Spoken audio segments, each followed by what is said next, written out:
На База ТВ. Время новостей. Здравствуйте. Сегодня в выпуске. Основная задача – сохранить ночную подачу света и увеличить дневные часы включений. Состоялось очередное заседание штаба по энергетической безопасности. Год Дмитрия Гулия завершает АГУ. Памятное мероприятие, посвященное 150-летию со дня рождения патриарха абхазской литературы, прошло в Абхазском госуниверситете. Шаги навстречу надежде. В Сухуми стартовал благотворительный новогодний марафон добрых дел.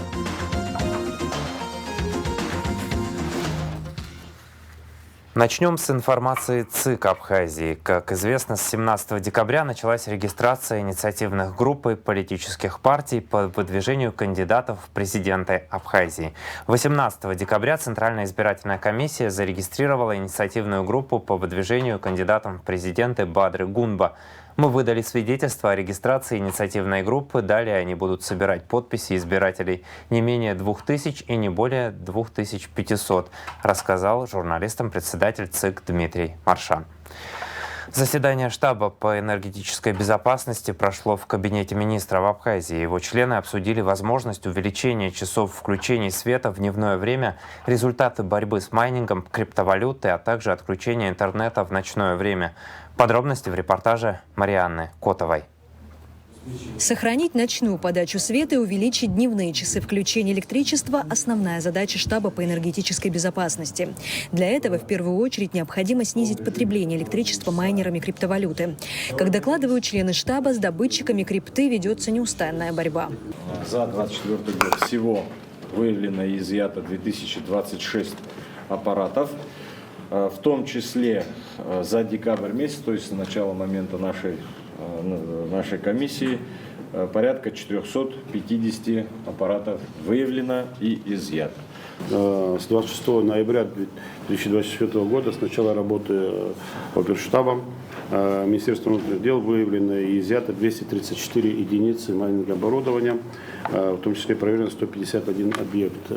Работу продолжаем в штатном режиме, постоянно, ежедневно по данному делу мы проводим совещания с профильным подразделением, соответственно, даются указания, изыскиваем все возможные средства для того, чтобы в этом направлении работать более усиленно. Как ранее говорили, проводим работу в пешем порядке, фактически проводим адреса, вы, наверное, читаете сводки, мы указываем все. За период с 9 числа по сегодняшний день изъято оперативным путем установленных 46 майнинг-аппаратов и 17 единиц, комплектующие к ним. Как говорят правоохранители, борьба ведется и с теми, кто обслуживает оборудование для майнинга. Периодически проводим мероприятия в отношении вот этих ремонтных точек. Изымали там неоднократно оборудование, изымали специальные, как говорится, комплектующие. В этих направлениях нам они известны, с ними периодически мы проводим работу. Больше никакой мы не можем к ним какие-то вменить? Мы закрывали их, даже неоднократно закрывали. По новой, где появляются, мы выявляем, закрываем, изымаем все, что там есть. То есть, как бы... То есть мы этих людей знаем и как-то их были в свое время такие, которые официально чуть ли не пытались этим заниматься, но этих людей мы уже закрыли, может где-то подпольно, стараемся по ним работаем постоянно. Ребята, у вас есть агентура, у вас больше возможностей, чем у всего Кабмина. Вы имеете людей, которым, не знаю, мы должны к вам докладывать, что творится у нас. И потому есть, наверное, какие-то результаты. По словам Валерия Бганба, на следующей неделе в окончательном чтении будет принят закон о запрете майнинга, и тогда у силовых ведомств появится больше работы. В начале другой недели будет принят в окончательном чтении закон, который запрещает и вводит уголовную ответственность за эту деятельность. Ну, тогда, хотим не хотим, нам резко придется усилить работу, и тем более уже у вас будет законное основание производить другие виды деятельности, да, не просто сегодня агентурные данные и так далее. Также исполняющий обязанности премьера поинтересовался, возможно ли уничтожение изъятых аппаратов, на что получил ответ, что это осуществимо только после решения суда. 30 материалов переданы в суд, 24 готовится, вот ждем ответ Все там, что у вас есть, на них пока нет решения суда? Нет. Вот сейчас недавно было решение суда, мы уничтожили 150 аппаратов. Остальные все Остальные мы ждем решения должны суда, платить да. деньги в неведомственной охране, охранять их и... Что касается работы Ингургэс, Валерий Бганба поручил Черноморэнерго провести переговоры с руководством ГЭС о дополнительных поставках электричества. Почему они столько забирают в собственное потребление? Давайте уже ставить вопрос, чтобы собственное потребление они резко уменьшили. Почти 500-600 забирают. Это многовато. Переговорим. Сейчас должен Мибония, думаю, на Ну днях давайте уже выйти с приедет. ними Мы на увидимся, связь и еще раз прекратить переговорим. это. Одно время они полностью выработку давали, а сейчас начали опять 500-600 тысяч. Для нас это не... Да, это много для нас. Это нормальное количество. Переговорите и скажите мне, если что, я выйду с ним на связь. Хорошо. Будем ставить вопрос, что всю выработку нам давали. 3 миллиона киловатт-часов в сутки Абхазия получает из России, чуть более 2 миллионов киловатт-часов в сутки с Ингургэс. Тимур Джинджули объяснил, что в ночное время вся Восточная Абхазия получает ингурский свет, поэтому электричество подается в таких пропорциях. Сейчас готовит АСУТП подробный анализ по часовое потребление с обеих направлений, со стороны ПСО и со стороны Ингуры. Значит, но это складывается такая цифра следующим образом. Со стороны Ингурии мы берем 24 часа в сутки. Не понял? Потребляем, круглосуточно потребляем со стороны понятно, Ингурии. да. Во время включения российского перетока мы схему двигаем до подстанции Агузеры, Сухум 220. Так, значит, но часть, Ачамчирский район, Гальский район и Творчальский, город Парчал, остаются на выработке Ингургэса. Вот, потому такая разница и возникает у нас. И вечером мы не включаем, ночью у нас нет ограничений, это идет постоянно вот с 10 до 7 часов утра у нас постоянно идет питание со стороны Ингуры на эти районы, которые я раньше озвучивал. Вот, а полный анализ они принесут, мы вам официально все направим. Валерий Бганба поручил найти в этой ситуации возможность хоть немного увеличить часы включения электричества по всей стране. Ну, все равно, Денисов Эдуардович, надо это подсчитать. Ну, основные районы энергоемкие, так будем говорить, да, питаются с российской стороны. Это Погурыбский район включительно практически. 3 района, ну, посмотрите. А разница между поставками с российской стороны и с Ингурой небольшая. Почему там 2,5 часа, там 9 часов. Посмотрите, если есть возможность людям увеличить хоть на час, это было бы... И с той же, что выросла выработка, а они начали забирать. Решить этот вопрос, ну, если сможем людям увеличить это. Также Бганба вернулся к вопросу отключения интернета в ночное время для борьбы с майнингом. Но, как доложил глава Госкомитета по связи, массовым коммуникациям и цифровому развитию Ролан Берулава, с этим возникли большие сложности. У операторов связи есть еще межроуминговое соглашение с российской стороной, которое, значит, им приносит там определенные доходы. Если, значит, будет отключение на длительное время, значит, соответственно, операторы с российской стороны, они будут, значит, расторгать эти договора по межроуминговому соглашению, и это, естественно, финансово оказывает давление на наших операторов связи. И еще в ходе... Мы сегодня отключаем на 12 часов в сутки. Это не влияет на роуминговую связь? Это влияет. Ну.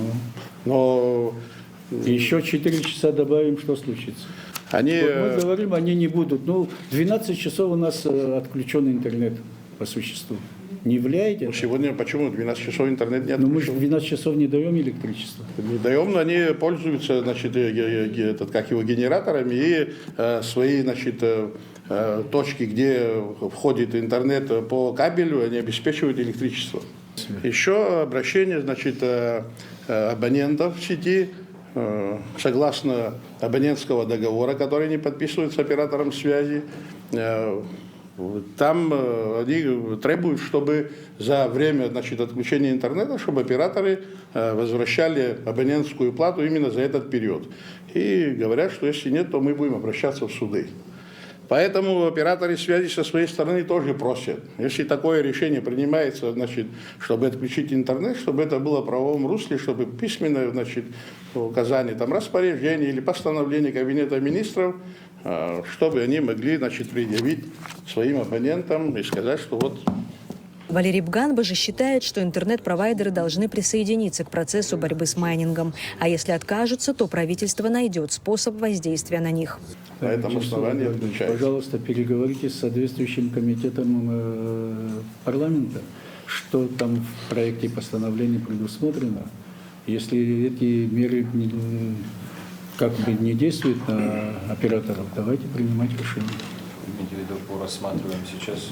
Совершенно верно. Они же рассматривают закон о запрете майнинга. Какие там именно меры они предусмотрены, посмотрите. Если что, давайте будем добавлять меры, которые может правительство принять, пожалуйста. Также Валерий Бганба поручил членам штаба проработать вопрос линии Кавкасиони. Его интересует, почему Абхазия не получает деньги за транзит по этому кабелю.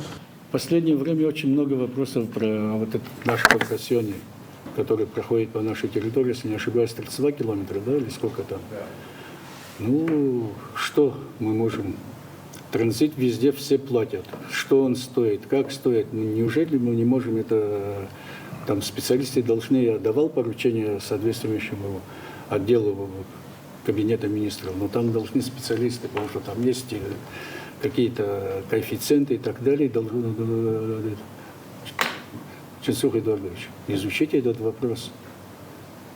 Мы получали до 2014 года, если я не ошибаюсь, 80 миллионов, но это как бы за техническое обслуживание, ни договор мы не можем найти, никто получал, не можем найти, хотя далеко, может, не надо идти, да? Но давайте изучим этот вопрос, остановим, если это копейки, ну, надо тогда или техническое обслуживание. Оно проходит на нашей территории, мы оттуда ничего не имеем. Попытка наша попросить оттуда хотя бы какой-то переток нам дать тоже закончилась неудачей. Тем не менее, мы наблюдаем, сейчас, правда, остановили, но наблюдаем, что там переток постоянно идет.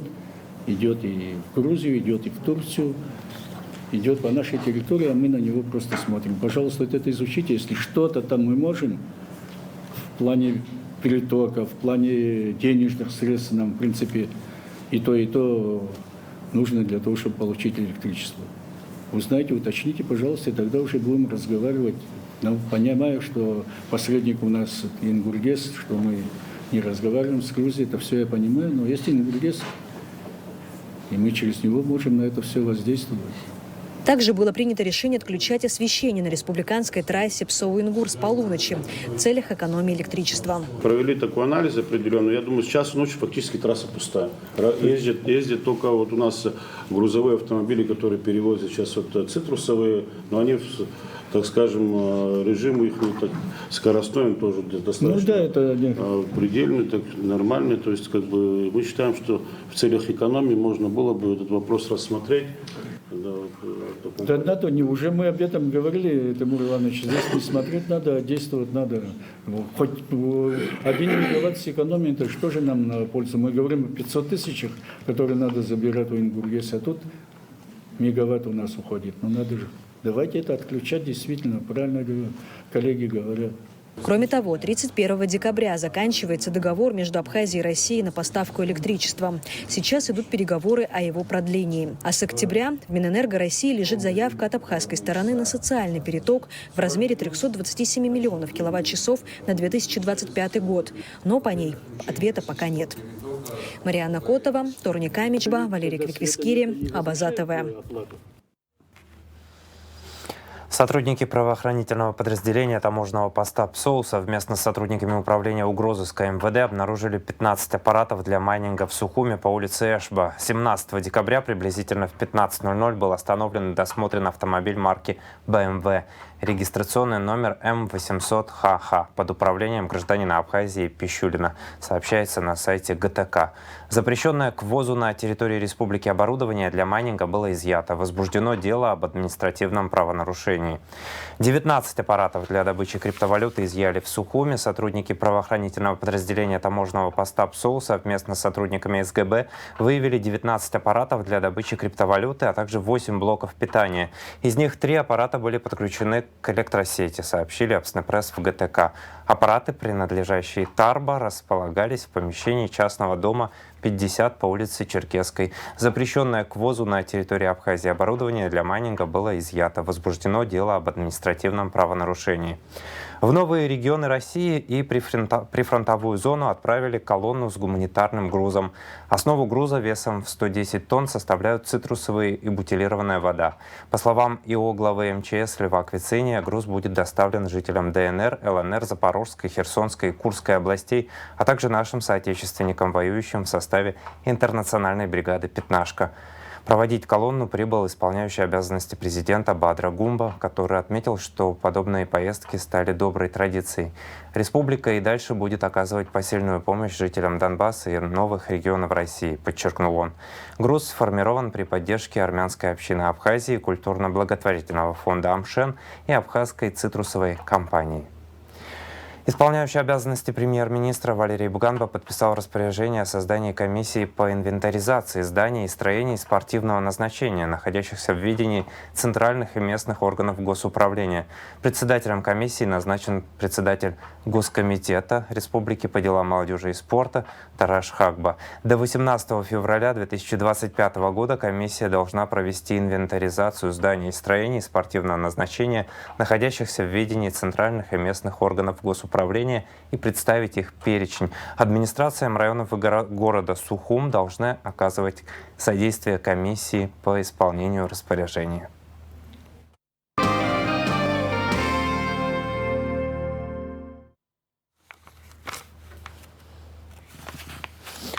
Оползень отрезал от внешнего мира 5 домов в селе Мгудзырха. Длина участка дороги более 10 метров. Грунт продолжает ползти в обрыв, сообщил спутник глава сельской администрации Беслан Агарба. Пострадавшие семьи, по его словам, вынуждены выбираться на другую дорогу через соседние дворы. Агарба добавил, что масштаб ЧП оценит специальная комиссия, но решить проблему силами района вряд ли удастся. К другим темам. Памятное мероприятие, посвященное 150-летию со дня рождения патриарха абхазской литературы Дмитрия Гулия, прошло в среду 18 декабря в Абхазском госуниверситете.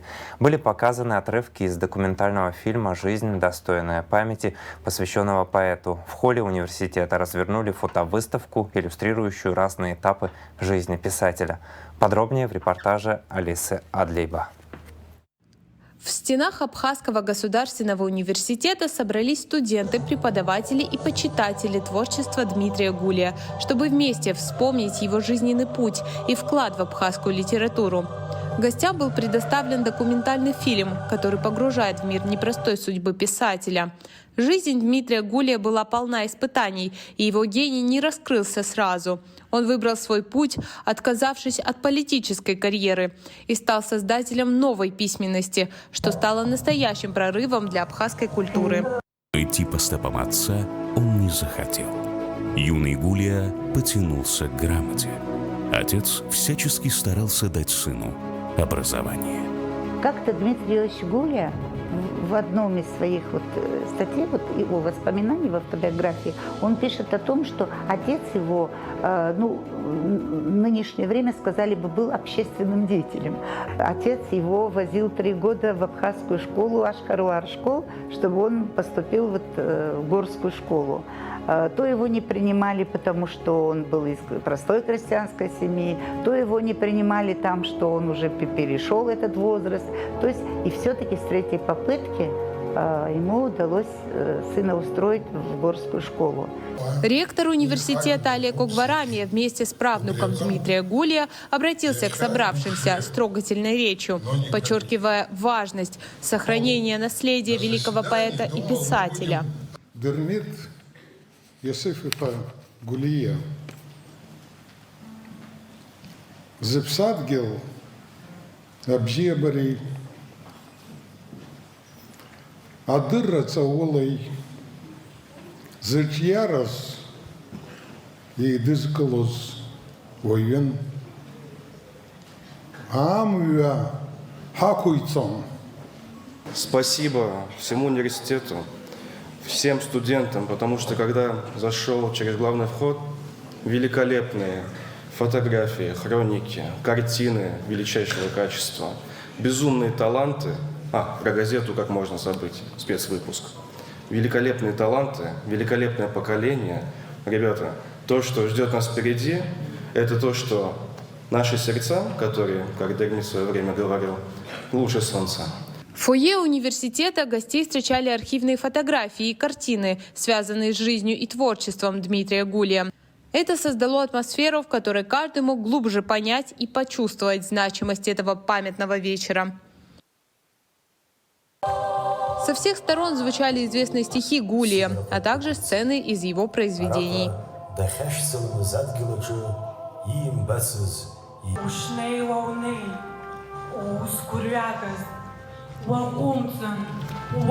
Не обошлось и без национальных танцев и музыки, которые добавили ярких красок в этот вечер. Танцоры в традиционных костюмах исполнили зажигательные номера, наполняя зал энергией и радостью.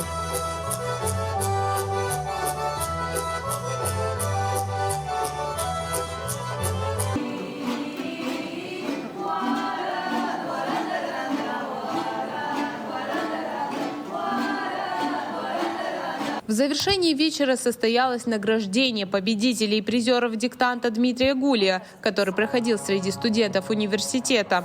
Это стало прекрасным завершением мероприятия, подчеркивающим важность изучения и сохранения наследия основоположника абхазской литературы.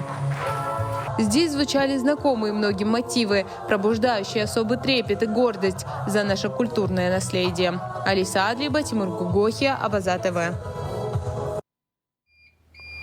Накануне на сцене Абхазского драмтеатра состоялся просмотр спектакля «Ярей-Ларей. Он и она» по мотивам поэмы произведения народного поэта Абхазии Дмитрия Гулия «Переписка парня и девушки».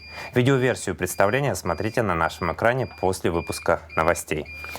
18 декабря в Москве в МПГУ прошла международная научно-практическая конференция на тему «Новые горизонты художественной педагогики.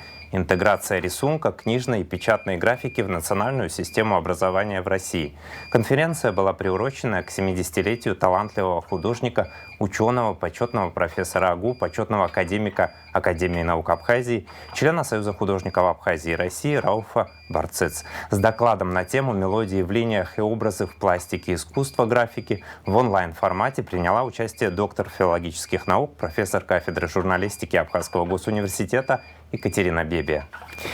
На днях в Сухуми стартовал благотворительный новогодний марафон добрых дел, организованный фондом Ашана. Главная цель марафона – поддержка тяжелобольных детей и детей с инвалидностью, а также привлечение внимания общества к их проблемам.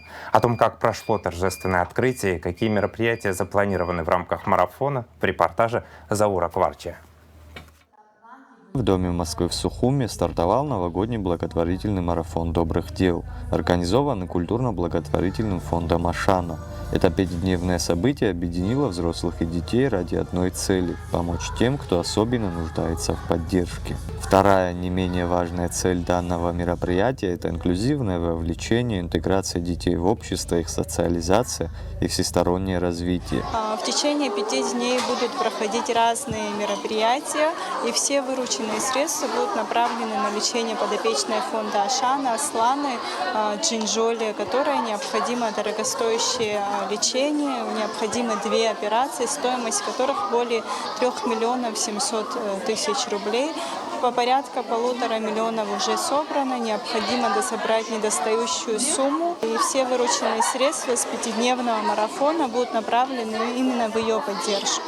Программа марафона включает ярмарки, мастер-классы и творческие выступления. Каждый день гости смогут принять участие в мероприятиях, которые не только помогают собрать средства, но и привлекают внимание к социально значимым темам. Добрые дела объединяют здоровое общество, уверены участники волонтерского корпуса фонда Ашана. То есть у нас будет проходить ярмарка, также творческий день, спортивный день. Также мы вовлекли психологов, чтобы провести психологический день.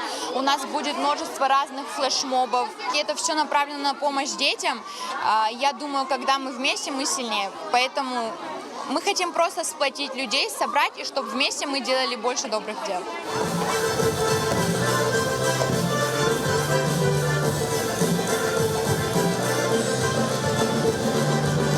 На сцене выступают детские творческие коллективы. Танцы, песни и искренние улыбки детей создают атмосферу полную добра и надежды.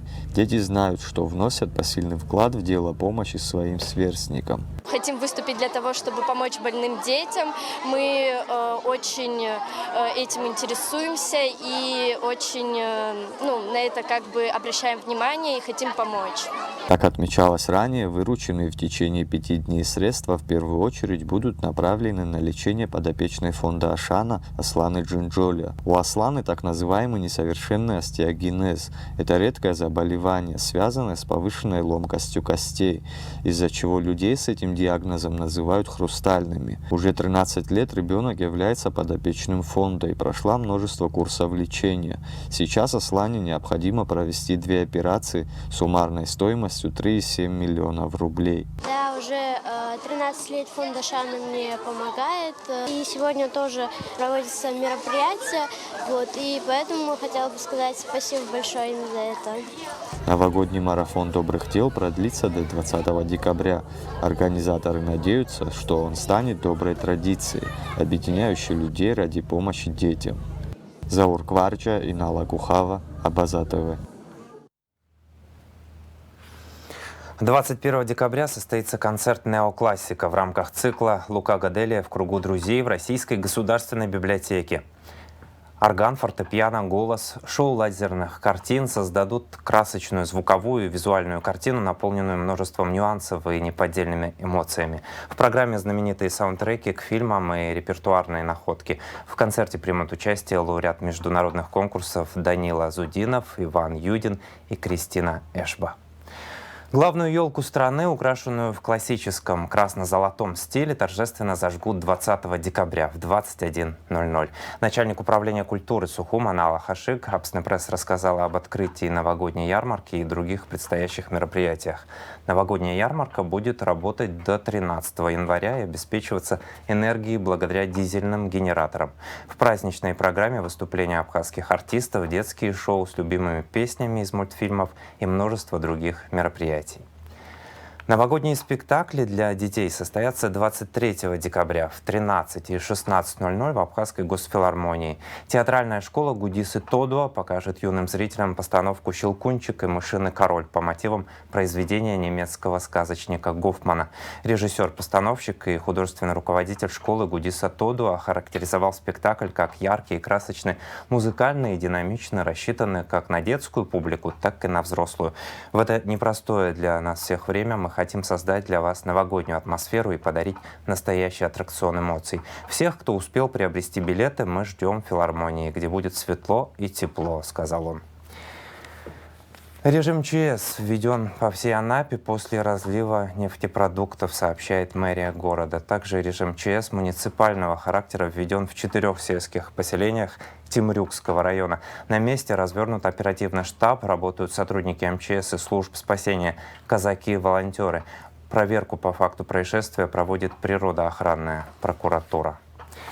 Отключение света плохо сказываются на подаче воды в некоторые районы Сухума, рассказал в интервью «Спутник» главный инженер столичного водоканала Мираб Анкваб. Это связано с длительностью дневных включений электричества. Для того, чтобы вода дошла от насосной станции в селе Багмаран до улицы Батумской, нужно 1,5 часа. А для того, чтобы резервуар заполнился, нужен еще час. Пока вода доходит до населения, электричество снова выключают, подчеркнул Анкваб. Похожая ситуация наблюдается на других улицах Комсомольской, Введенского, Кадорском шоссе и в микрорайоне Турбаза, добавил главный инженер водоканала. Сейчас о погоде.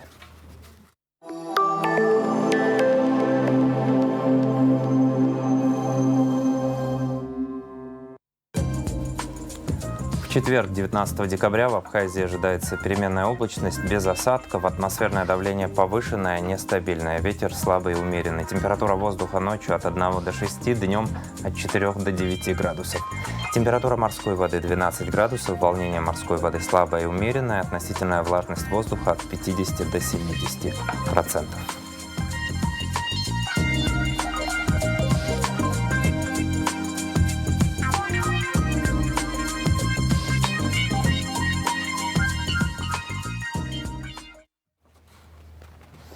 На этом выпуск завершен. За развитием событий следите вместе с нами на Абаза ТВ. До новых встреч в эфире.